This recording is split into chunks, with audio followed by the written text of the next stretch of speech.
May prosperity and healing and restoration come to your county. May God take away every curse that has been planted in the ground. May the blood of Jesus wipe away the blood that has been shed here already. May the power of the blood of Jesus wipe away the memories of the bones and the blood and the evil that has been done here.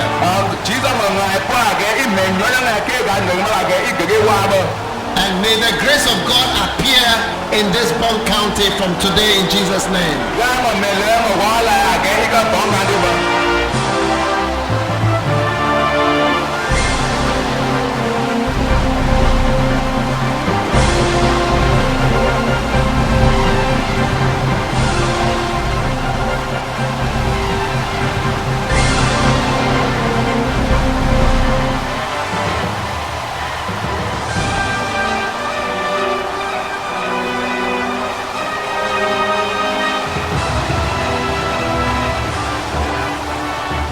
Gbarnga is one of the cities that the Healing Jesus campaign team chose to hold its campaigns in Liberia.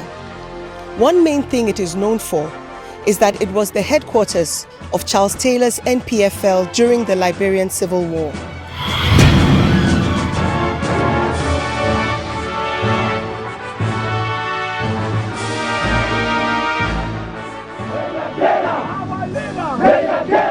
This war is about the right to self-determination and the safeguard of the sovereignty of this nation.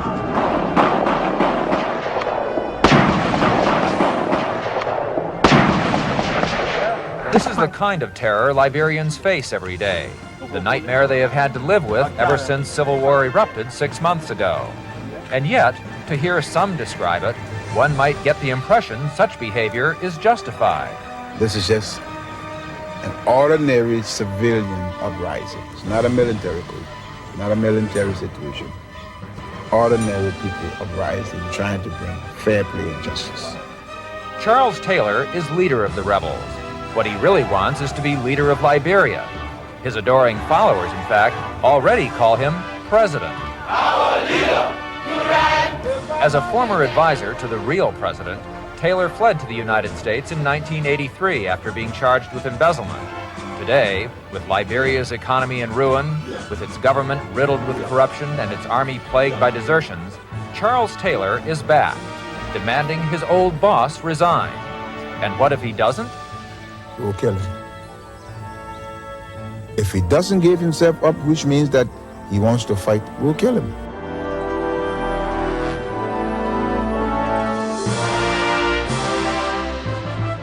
In 1997, Charles Taylor was elected President of the Republic of Liberia.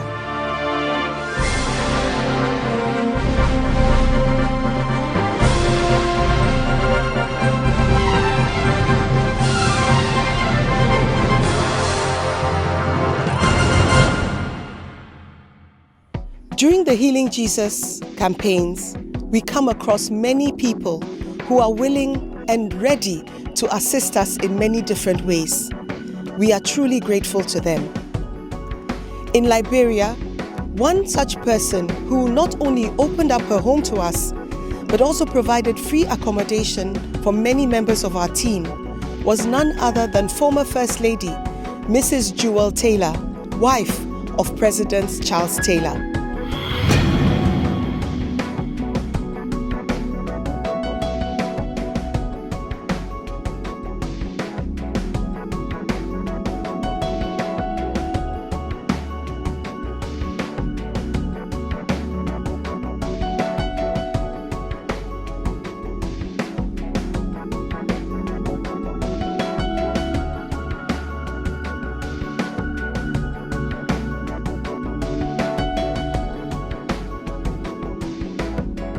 We are right here in Liberia, in Monrovia, and with me is my wife, Adelaide, and also with me is Mrs. Jewel Taylor, the wife of Charles Taylor and the former First Lady of Liberia. So we are blessed to have a few minutes with her to share some fellowship and to just talk about what it means to be Mrs. Taylor and what it really means to be the former First Lady of Liberia. She also happens to be the Senator of the Gbarnga County, and she's one of the most influential women leaders in Liberia today. So you're welcome. Thank you, sir. It's an honor to have a few minutes of your time. I know how busy you are. What was it like to be the wife of Charles Taylor? Was he a nice man? That's a relative term, Bishop, but I think circumstances sometimes determine how people behave. When I met him, he was somebody who was very nice, and I fell in love with him when I was 19. Mind you, he's come through the war. He's become a war hero if you're on one side of the spectrum, or a war criminal if you're on the other side. Bringing our country from a place where very few had control of the resources of our nation, and opening up an avenue where everyone got involved in the process of governance. That kind of experience, I think, changes anyone. So we had a difficult marriage because of the process of war and crisis in our nation. But he was a very good father to his children. He was a good provider. Time-wise, I can say we didn't have much time together, but I think he was a good father and a good provider. So you fell in love with him when you were 19 years old? Yeah, 19 years old. Second year at the university. Wow. Was he also in the university? No, he had just come from the States on this special program that the then President Tolbert had, trying to bring young Liberians from abroad who had gone and gotten their education and come back to work. So he had come home on that program when the coup happened. And Samuel Kayando becomes president, and he was still kept on board, and he became one of the director generals of one of our programs. It was at that point that we crossed paths somehow. You were not married then? No. But you got married. When did you get married? 1997, 6 months before presidential elections in Liberia. So then you became the official First Lady. Definitely. So were there other First Ladies? No, I was the only First Lady, thank God. But of course, officially, you know, the African situation is a little difficult. Somehow in the minds of traditional African leaders, presidents are also chiefs or kings. And so it's expected that by tradition, as it's been before, that people will have a lot of women around the heads of state, and I think it was that same situation, which is not uncommon in Africa. Of course, it was heartbreaking for me. I come from a Christian family. Parents were married for more than 50 years. My father was killed during the war. My mother died about 4 years ago. Your father was killed in which war? In the same war that came to remove Samuel Kayando. He died in 1994. A medical doctor at the hospital, and at one point they were jostling for territory, and another rebel faction took over for about 30 days, and there was a lot of killing, and he was one of the doctors killed during that period. He was at work, and they had gone and said, someone told them that the Lutheran church, it's a Lutheran facility, had left their money in the safe at the hospital, and so they should give them this money. He said, there's no money here. And they said, well, he was lying. They looked around, they didn't find any money, but they still shot him. Him and 3 other doctors were killed that day. So is Charles Taylor a Christian? Was he a Christian? Is he a Christian? Was he a born-again Christian? Let me say he was a Christian. He was not a Muslim, and he was not an atheist. I think he was a Christian, struggling with the issues of doing the things that the Bible tells all of us to do. What is it like to be a First Lady of a president? I think there are 2 kinds of First Ladies, depending on the situation you find yourself. I'm sure at the earlier part of our founding of our nation, and when you look at the old pictures, you know, there's a lot of parties, a lot of fun, a lot of travel, a lot of, you know, the nicer side of things. But when you come in the process of war and crisis, it's completely different. Completely different. So you didn't have any nice times at all? No parties? You had a grand wedding? And mind you, that was before I got married. I mean, before my husband became president. After we became president 6 months later, we have border wars of people who had refused to accept the elections result. You know, why is he president and not me? And so there were maybe 4 or 5 factions at different border points, you know, finding their way, disturbing things. But was the UN not here at that time? No, I think that was a mistake. Asking UNMIL at the time, not UNMIL, ECOMOG it was ECOMOG during the time. Nigeria and some other strong countries had sent forces here and they had asked them to leave. Oh, really? Which was the first mistake, I believe. So husband asked them to leave? Yeah, saying we're a sovereign nation and we could take care of our own business, so we didn't need the outside security forces. So once they left, you know, all of these things started to creep in. And so then you're caught up with displacement of people, because whenever the rebels would reach to any place, they would almost kill everybody and burn down everything. So by the time you heard, oh, the rebels are 3 days away, that whole town evacuates to the next town. And so it kept on going until everybody was again in the Montserrat belt where the capital city is.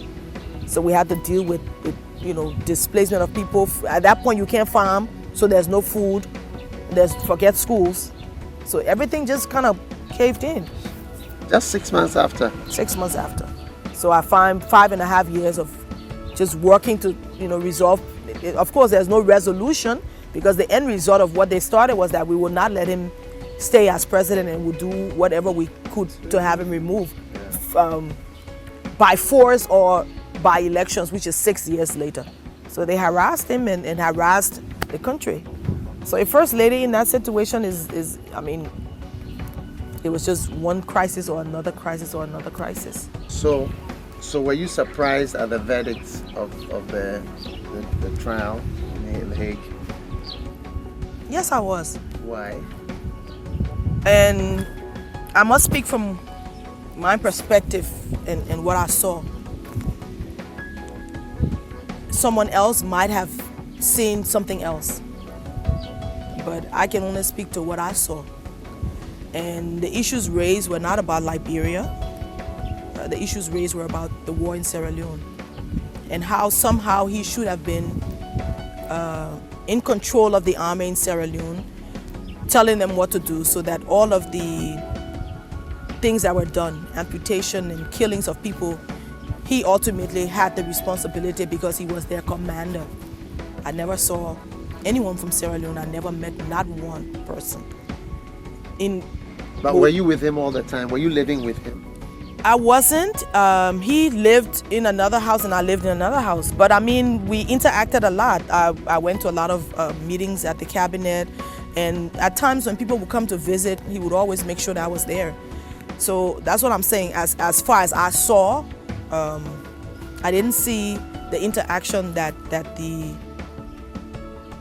So was he accused of killing people? He was accused of commanding and controlling the army in Sierra Leone, for which he was held responsible.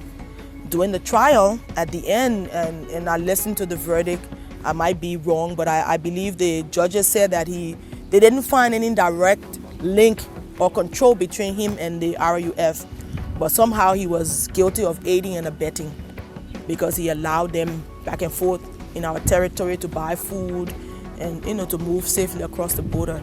His excuse was that we had an incursion on our government 6 months after he became president.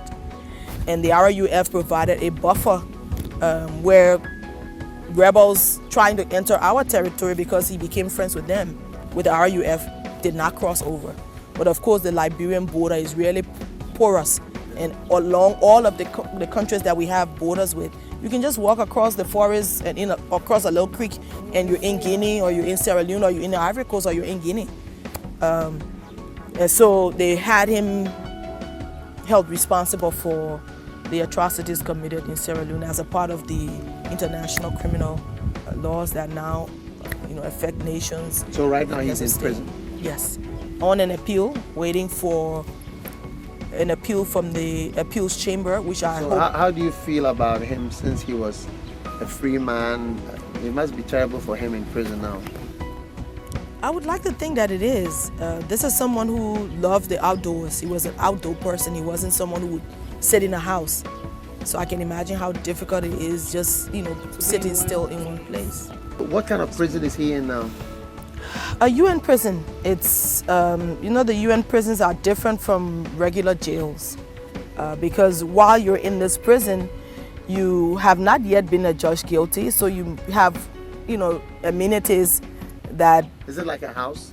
No, it's actually a prison. It's a prison compound, but I haven't been there, but, there are pictures of it on the internet. It's just that it's a prison, but it has a lot of amenities that you might not have in a common, in a common prison. So he's able to see people, because we hear he had a child while he was in prison. Yes. And there are other... but he didn't have that child with you? No. That was you? No, it wasn't. No, it wasn't. How old is the youngest child? My youngest is 17, and the youngest child he has, I think she's about 3 years old now. Okay. Yeah, but I haven't seen her. I think she's about 3. How do the people of Liberia see you now that Charles Taylor is gone? And were they happy with the verdict? How did they feel?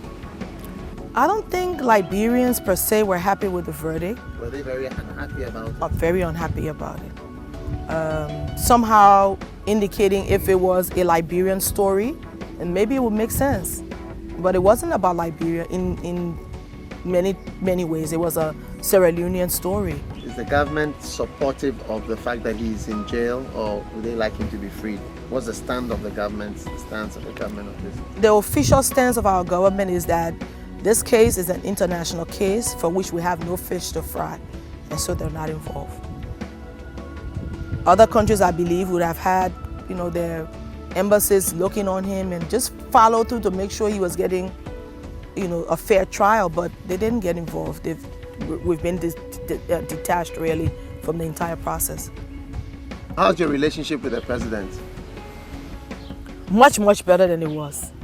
You can imagine 2005, we go into elections, I win my seat, and then she's going for the second round against George Weah.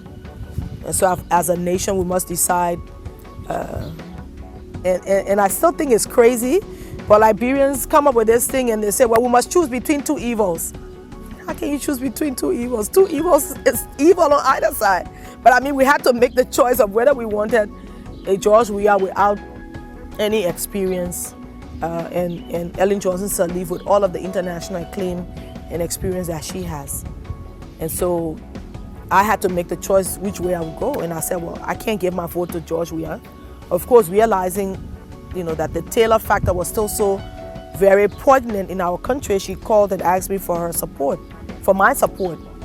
And she had people come to see me first, can she give me her support? I said, well, if the president wants my support, she needs to call me so that we can talk. I might have some questions that I want to ask. And so she finally called and we sat down to talk about, the things that she wanted to do for Liberia and why she thought we were where we were. We had a real long conversation, and I actually endorsed her at the chagrin and anger of many people.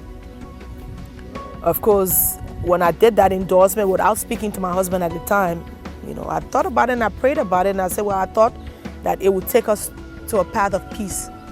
And however difficult that road was, it would take us a little bit further out of where we were.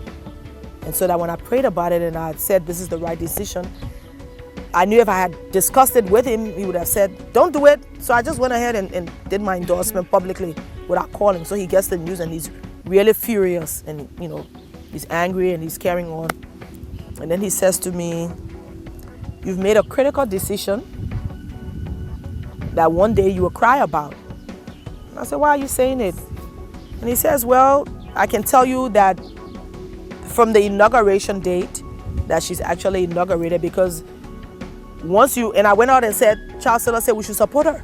So, even though he didn't tell me, I said, well, the president says this is better for Liberia. So he was angry about that. He says, but 3 months after inauguration, if I'm not arrested, then I will really have to thank God. Oh, really? Yeah. And then I said, but this is about Liberia. It's got to go beyond me and you. Of course, thinking that would never happen. Because when we spoke about it, I said, what is your take on the issue of former President Taylor in exile?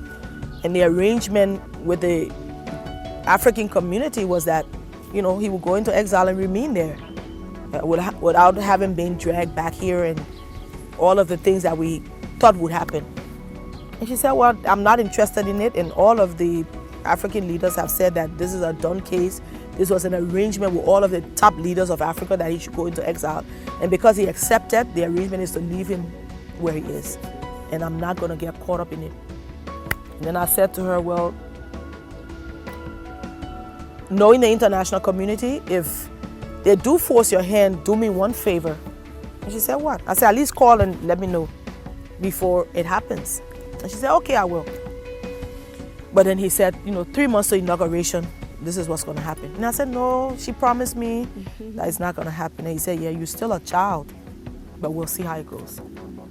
3 months to the date, he gets arrested and sent to The Hague. So you can imagine, this is early on in her presidency. This is just January to March of 2006 when she's just taken over. 3 months to 3 months to the date, almost. That's when he was From arrested. the inauguration, Exactly as he predicted. So I find myself now, of course, I'm now ostracized by the whole Taylor clan. Yeah, she, cahooted with President Salif to have him taken to jail because she's an angry wife. And so I find myself ostracized at the Senate because it's like, oh, because people, like I said, people still love him. And you're cut off from the party that you've been elected on, because whenever they see you, everybody's, grumbling and doing, oh yeah, she arranged, saying I was angry, the way our marriage was, all of the things that happened, and that I was trying to retaliate. And that's the perception that went across the country.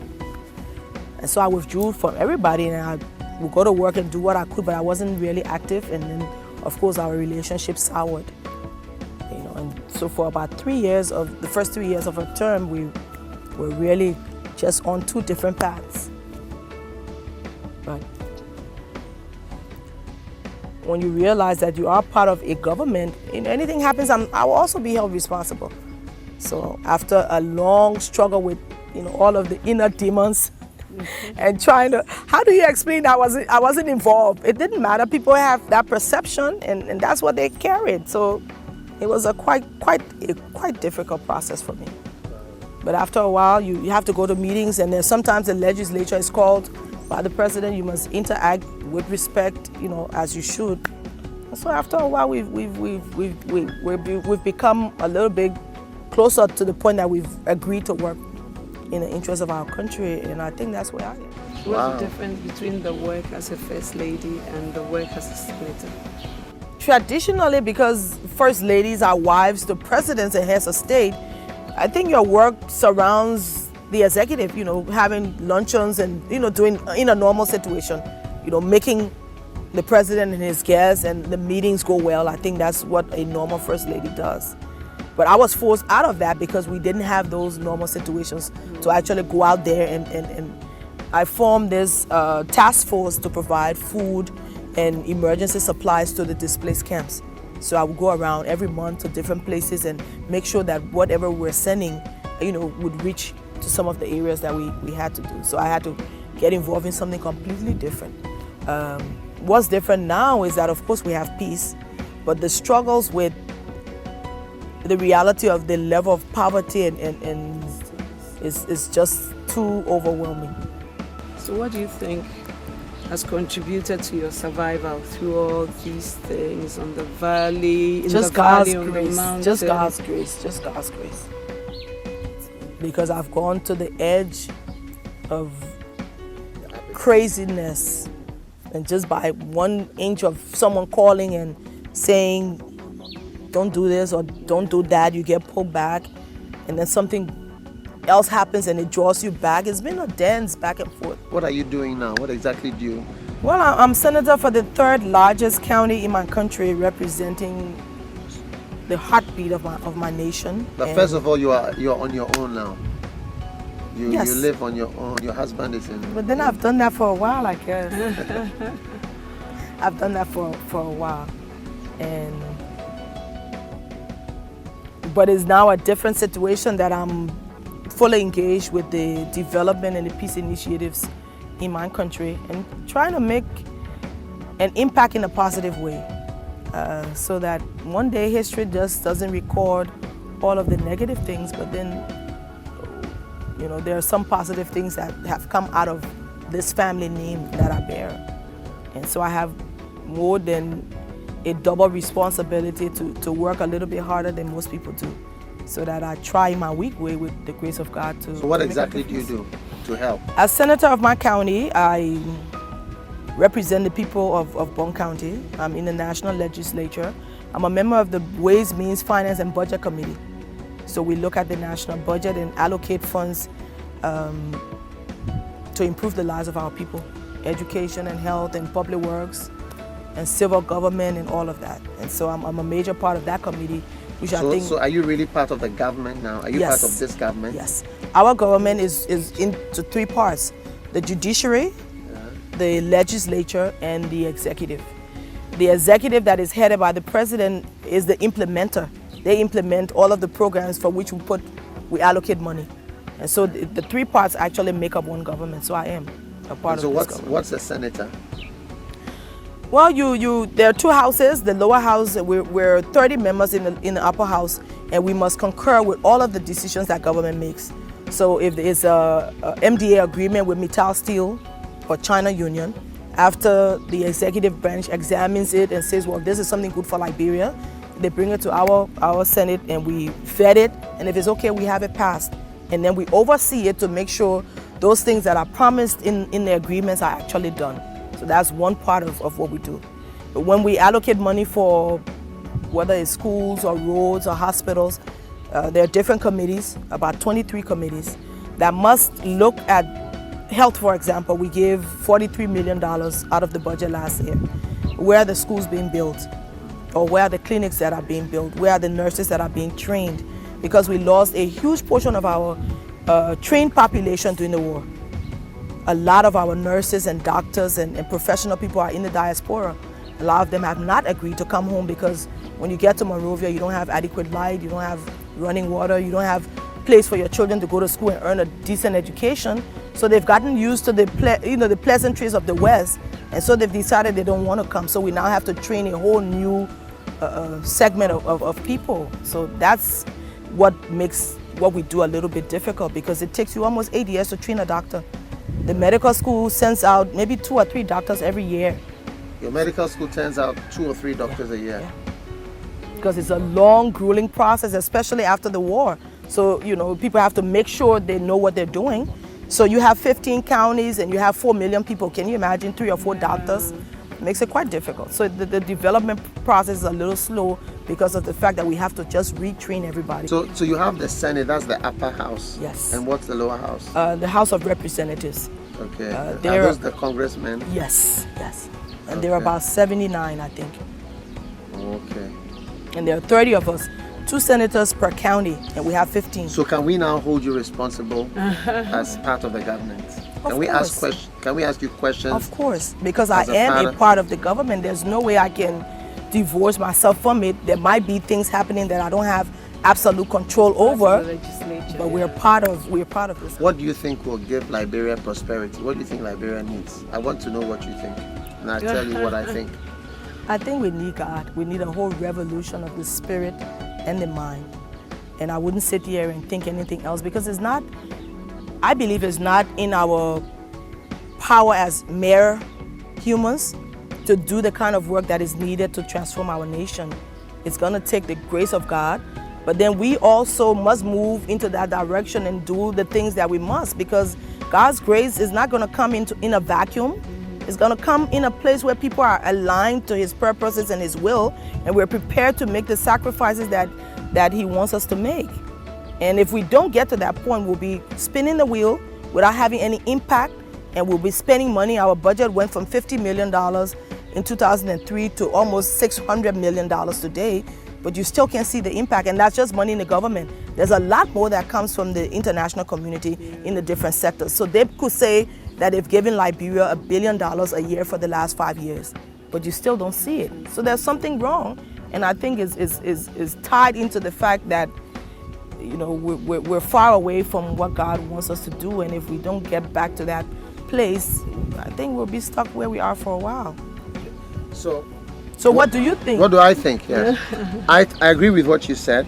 That's part one. Part two is that every country that is poor does the same thing that every other poor country does. And every country that is rich does the same things that other rich countries do. What do poor countries do? Poor countries specialize in agriculture and in activities that we call diminishing return activities, like mining, farming, fishing, things that are governed by the iron laws of diminishing returns. It will just never be able to expand, and it does not create jobs, it does not create synergies, it does not allow other types of jobs to be created, outside the frame of the kind of activity they are doing. So the type of activity, like if you take a farmer and somebody who's growing tomatoes, somebody who's growing oranges, and somebody who's making iPods or iPads or mobile phones. I mean, the guy who's growing up oranges will never be prosperous as we compare with somebody who's coming out with mobile phones and iPads and so on. I mean, and all poor countries specialize in agriculture, and all famines occur in countries which specialize in agriculture. All hungry people are found in countries where they specialize in these kind of activities. And in fact, countries which have very little agriculture are countries where people die of overeating. Yeah. Wow. Like America. So as long as poor countries continue to specialize in the activities which cause countries to be poor, they will never be rich. Since I've been around Liberia, I've seen rubber plantations, I've seen iron ore, all these are diminishing return activities. And the thing about activities which are of a different kind, which we call increasing returns activities, like industries, and services, they create other jobs. Because if there is an industry, there's a huge factory or something that is making something, it will cause the barbers in the area, the bakers, the secretaries, those who build houses, masons, carpenters, everybody. It causes what we call synergies. So many other people have things to do. So all the poor countries are doing the same thing. All across Africa are doing this, and never rise up. Now the Western countries know this, and they allow us to import everything, and we make nothing. So no one has ever been able to prosper doing this kind of activity. It's like having children and saying to my child, I want you to be a cleaner. You be a cleaner, you be a security guard, you be whatever, and you tell some others, I want you to be a computer scientist, I want you to be a doctor, I want you to be a lawyer. You can tell from the kind of activity they are engaged in that this group is going to be poor and this group is going to be rich. Same thing with rich countries and poor countries. You can tell from the kind of activities they engage in that this country will be poor because of the nature of those activities. Those activities don't create wealth. They don't create wealth. It just creates a very small sector which produces what they produce, and then is subject to the markets which are what they call perfect markets. It's so perfect that the price for the oranges you are producing, you wake up in the morning, you read a newspaper, and you find out that, oh, there's so many more oranges in Cote d'Ivoire, so many more oranges came out of Guinea, so the price of orange has come down. And although you may have had the best harvest that year, you find that your oranges, your huge harvest of oranges are going very, very low. So you may get even less money for your oranges for that year, because these diminishing returns activities are subjected to these perfect markets. But the man in Japan who is making Land Cruisers and Toyotas when he wakes up in the morning, his products are subject to markets which are imperfect markets, and that means he can determine the price of his Toyota. Say, wow, you want the price of my Toyota to go down? No way. I'm increasing it by $10,000. And you don't want it, I keep it in my factory. It doesn't get old. Unlike your oranges, which are getting all rotten, and your tomatoes, which are getting rotten, which you have to sell for less price. So, you see, the country is subject to the iron laws of diminishing returns. Everything is going to get less. All the materials are going to get finished. The ground will stop yielding. I could see they've replanted lots of the rubber plantations, because obviously the old rubber trees were not working. So it's all producing nothing. The sea is getting empty. Fish are getting less. The mines are getting empty. So these laws of diminishing returns, plus the laws of the perfect markets, which just change the prices, forces the whole country, plus the absence of synergies, the absence of other jobs. For instance, a barber in New York will earn maybe $25 for cutting your hair, and a barber here would earn less than $1. Yeah, because he's the barber of a rubber plantation laborer. But that's a barber of an iPad inventor. All right. So a bus driver in Liberia would earn very little, but a bus driver in California, because he's the bus driver of the children of millionaires. All right. So every other job is also at a very low income level. So all poor countries are doing the same things, and we have opened our borders to the world markets, free trade, no tariffs, etc., which the Western world did not do and does not do.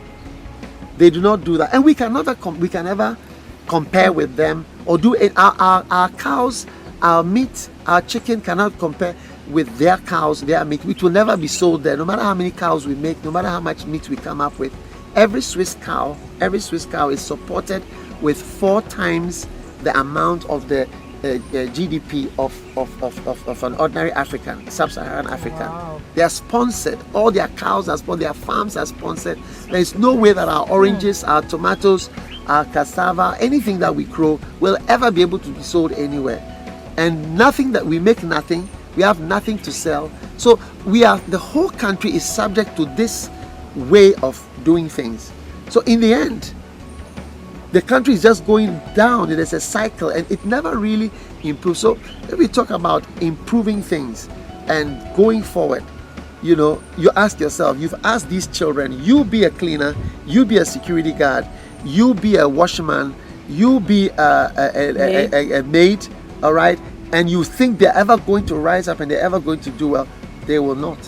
So once again, you see the iron going out of the country. But we don't making steel.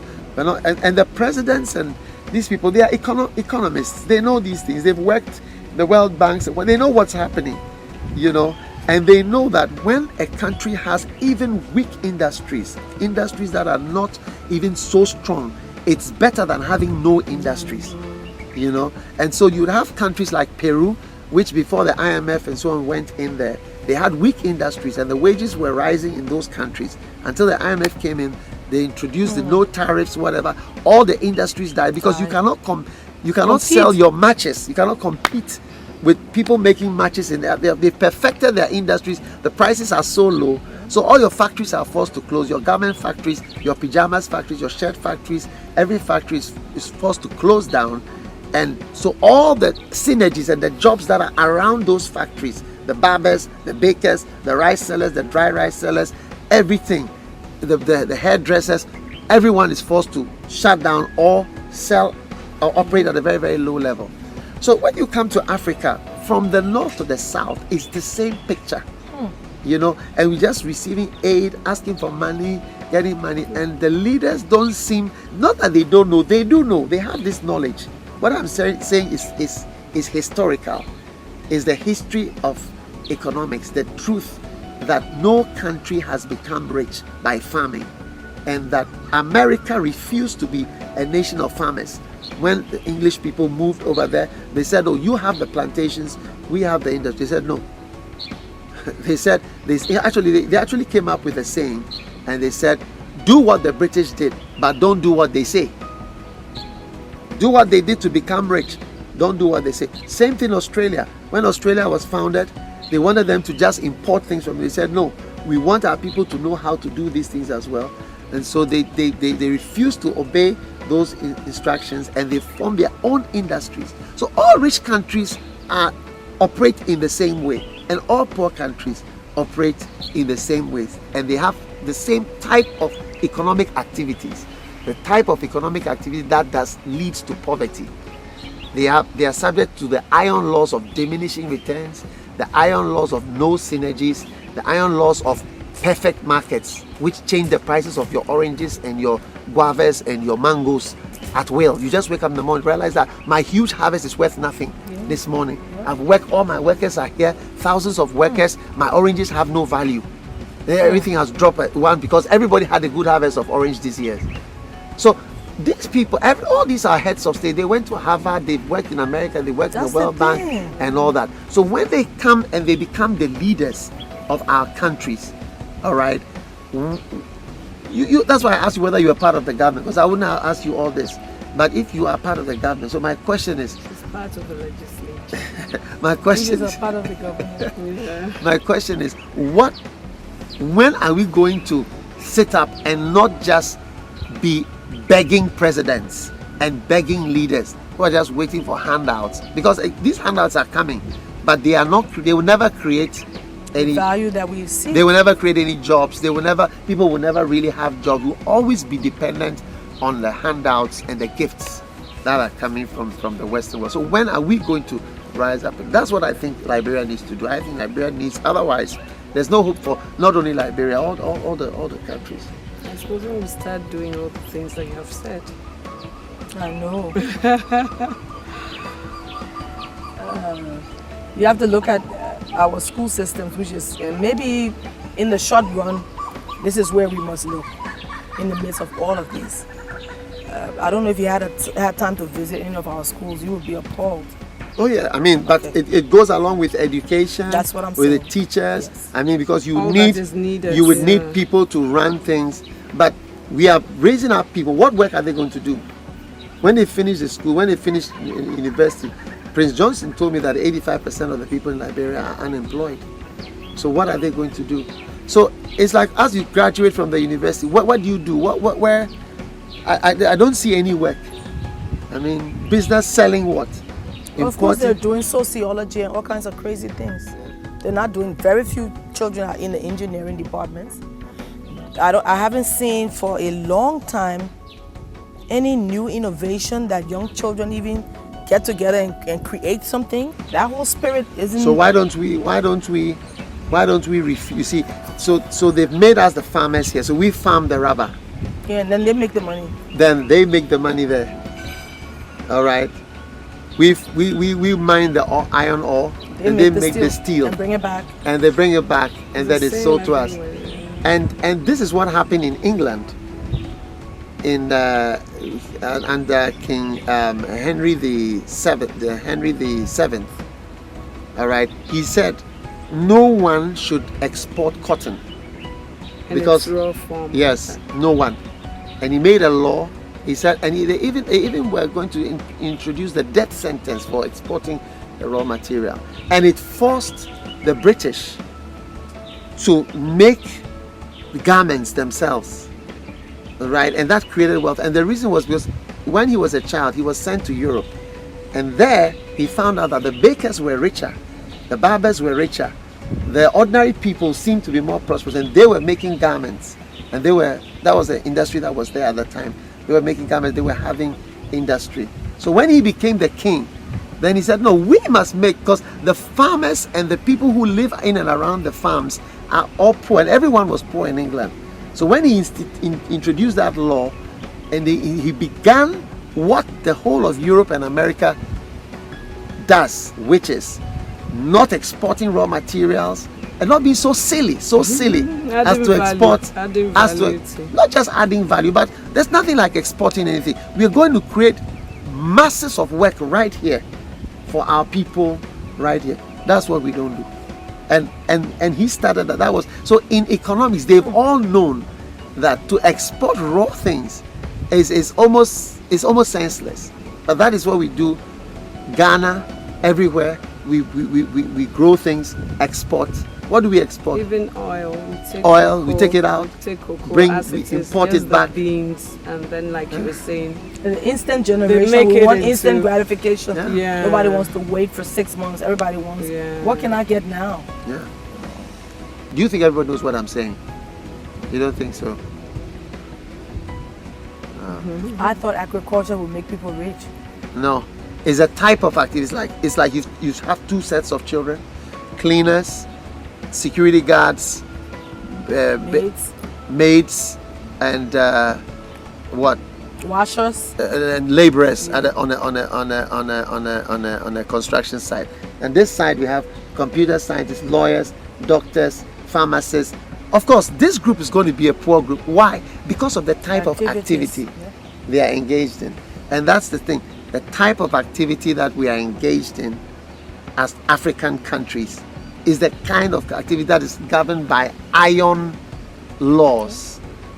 The laws of diminishing returns, perfect markets, and no synergies. No, it doesn't spark off or spiral off other types of work.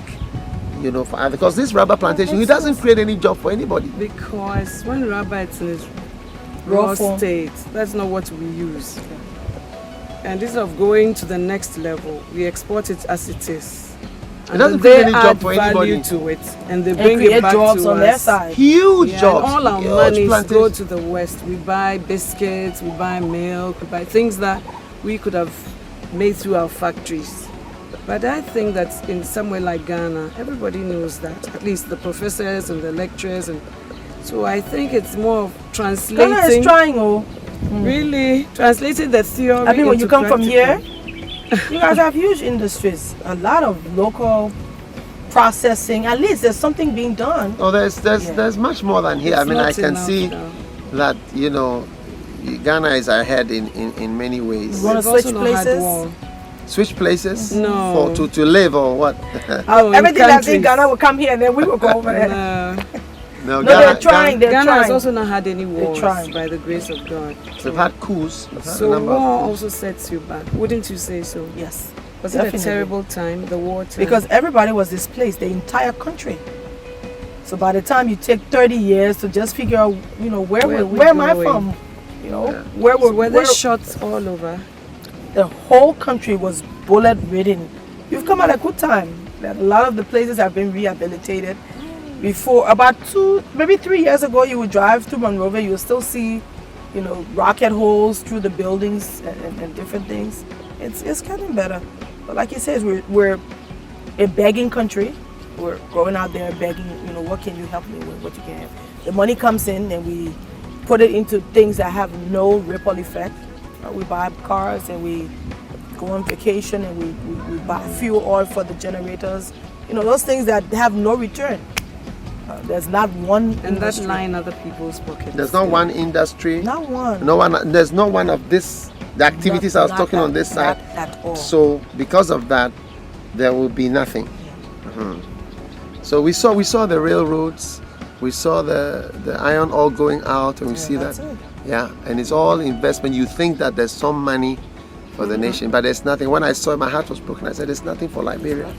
There's nothing. You'll get some amounts on payment, but it's temporary. it's a type of activity, and it just blankets the whole country with poverty. And the leaders of our countries know these things, but you see, wisdom is the ability to apply knowledge, the knowledge of what you learned in school, but how to apply it practically. In Liberia after the war, that's wisdom. That's the definition of wisdom in the dictionary. Is the ability to apply the knowledge that you gain, the experience, the knowledge, the know-how. And that's what happens when people get in there. It's like how to apply what I learned in Harvard. So anyway, sometimes when I meet those of you who are in government and in politics, I'm bursting with questions like, when are we going to do, certain things? We're in a really critical place, and I think your visit just reminds us of where we are, as precarious as it is, and where we need to return to. And I want to thank you really on behalf of the people of Gbarnga County specifically, because we were blessed by your presence. But of course, on behalf of the people of Liberia, those who have gotten a chance to interact at the crusades, and the Christian leaders who've gotten a chance to sit and listen to your teachings, hopefully it rubs off on them so that they can continue to do that, which they must do at the greater community. I'm really, really, really grateful that God provided us such a unique opportunity for your presence, and we're grateful. Shall we invite Honorable Jewel Taylor to come to give us a greeting? Clap your hands for Jesus. Hallelujah! Praise the name of Jesus Christ. It is a privilege and an honor to be given such an opportunity to greet the people of God. We want to thank him for this magnificent opportunity to break new barriers in our county, to help us transform our lives, and to bring us closer to what we should be, people living under the unction of Jesus Christ and following his word. And so we honor you tonight, our guests. We thank you for bringing a cloud of witnesses to help us realign ourselves. So today we just want to hear from him and hear from heaven, so I'm not going to talk long, but I want to say praise